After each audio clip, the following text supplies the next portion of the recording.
मित्रों, जैसा कि हमने जाना कि भृगुवंशीय महात्मा रुरु सर्पों से बहुत ईर्ष्या करते थे, क्योंकि उनकी होने वाली पत्नी को सर्प ने डस लिया था और उसकी मृत्यु हो गई थी। बाद में रुरु ने क्या किया था कि अपनी आधी आयु देकर अपनी पत्नी को जीवित किया था।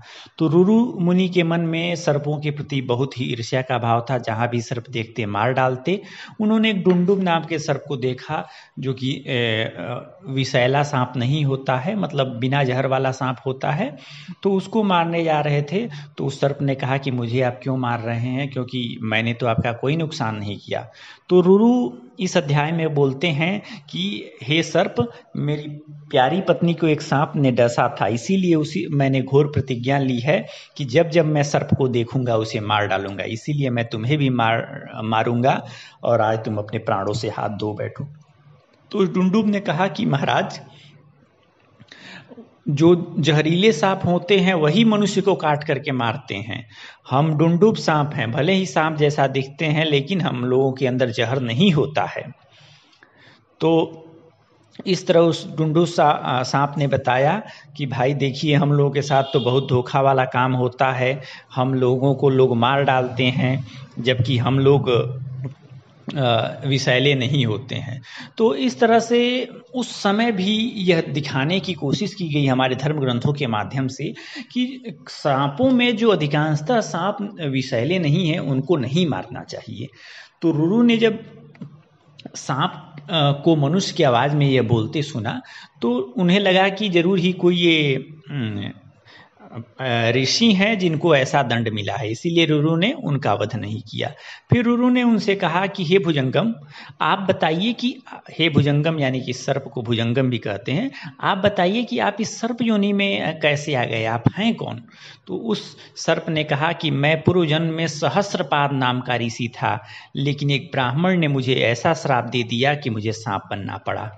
अब रुरु ने पूछा कि ब्राह्मण ने आपको क्यों श्राप दिया और कब तक आप इस सर्प योनि में रहेंगे? इस तरह से रुरु और डुंडुम सर्प के संवाद का 10वां अध्याय पूर्ण हुआ।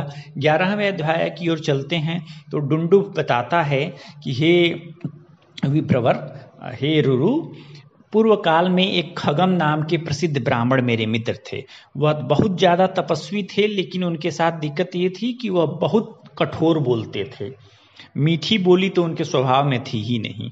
तो एक बार वह क्या कर रहे थे, यज्ञ होम वगैरह अग्निहोत्र संस्कार कर रहे थे, तो मैं उनको मजाक मजाक में मैंने क्या किया, तिनकों से एक नकली सर्प बनाया और उन्हें दिखा करके डरा दिया। अब वह इतने सर्पों से डरे कि डर के मारे मूर्छित हो गए। जैसे ही होश में आए, मेरे उस मित्र ने मुझे श्राप दे दिया कि अरे तूने तो मुझे डराने के लिए अल्प शक्ति वाला सर्प बनाया है, इसीलिए जा तू भी अल्प शक्ति वाला सर्प बन जाए, यानी कि तू भी निर्विषैला बिना विष वाला डुंडुम सर्प बन जाए।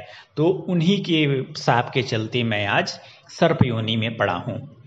जब उन्होंने मुझे श्राप दे दिया तब तो मेरी हवा टाइट हो गई।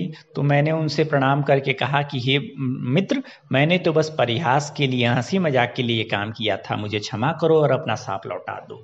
लेकिन वह इतने गुस्से में थे, वह बोले मेरी कही बात किसी तरह झूठी नहीं हो सकती।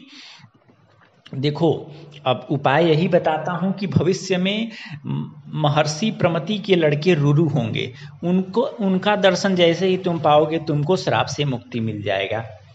तो इस तरह कहानी सुना करके उस डुंडुम सर्प ने बोला कि मुझे लगता है कि आप ही वह रुरु नाम के विख्यात महर्षि प्रमति के लड़के हैं। अब आपका दर्शन चूंकि मैं कर चुका हूँ और आपसे परिचय भी हो चुका है, तो यह श्राप मेरा नष्ट हो गया और अब मैं अपने वास्तविक रूप में आता हूँ। ऐसा कह करके वह ब्राह्मण सहस्रपाद सर्प का रूप त्याग करके अपने वास्तविक रूप में आ पाए और उन्होंने सबसे पहला ही संदेश रुरु को दिया। वह ये कहा कि अहिंसा सबसे उत्तम धर्म है। गांठ बांध लीजिए, उन्होंने पहला उपदेश क्या दिया? अहिंसा सबसे उत्तम धर्म है। अतः ब्राह्मण को समस्त प्राणियों में कभी भी किसी प्रकार की हिंसा नहीं करनी चाहिए। ब्राह्मण को हमेशा सौम्य स्वभाव वाला होना चाहिए, ऐसा श्रुतियों ने कहा है, यानी कि हमारे वेद पुराणों ने ऐसा ही कहा है। ब्राह्मण को वेद वेदांगों का ज्ञानी होना चाहिए और ब्राह्मण को सभी प्राणियों को अभय दान देने वाला होना चाहिए, न कि भय उत्पन्न कराने वाला। अहिंसा, सत्य भाषण, क्षमा और वेदों का स्वाध्याय करना, यही ब्राह्मण के उत्तम धर्म है। इसीलिए आप क्षत्रियों वाला काम यानी मारा पीटी वाला काम मत करिए, हत्या वाला काम मत करिए। हे रुरु, दंड धारण करना मतलब अस्त्र धारण करना, उग्रता रखना और प्रजा पालन करना, ये सब क्षत्रियों के कर्म रहे हैं। मेरी बात सुनिए, पहले भी राजा जन्मेजय के यज्ञ में सर्पों की बहुत हानि हुई है, यानी जन्मेजय के यज्ञ में सर्प बहुत मारे गए हैं। उस समय तो आस्तिक नाम के एक बहुत अच्छे ब्राह्मण आदमी थे, उन्हीं ने सर्पों की रक्षा की थी।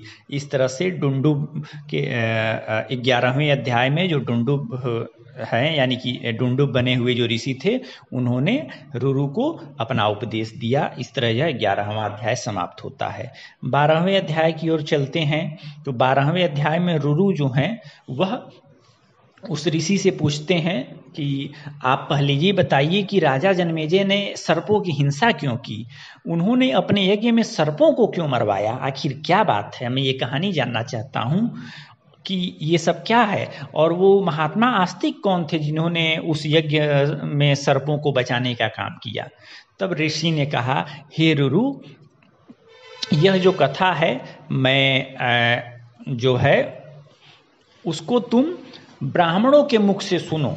ऐसा कह करके वो जो सर्प रूप त्याग करके जो सहस्रपाद मुनि अपने वास्तविक रूप में थे वह अंतर्ध्यान हो गए। यानी कि उन्होंने कथा नहीं सुनाई, कहा कि कथावाचक ब्राह्मणों के मुंह से उस ऋषि आस्तिक के बारे में जान लेना जिन्होंने जन्मेजय के सर्प सत्र यज्ञ को रुकवा करके सांपों की रक्षा की थी।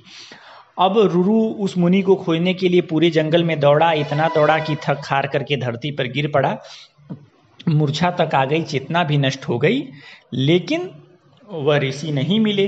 तो अब बेचारा वापस घर लौट आया और अपने पिताजी को ये सारी बात बताया और पिताजी से पूछा कि वह आस्तिक नाम के ऋषि कौन थे, उनकी क्या कहानी थी, जन्मेजय के यज्ञ की बात पूछी।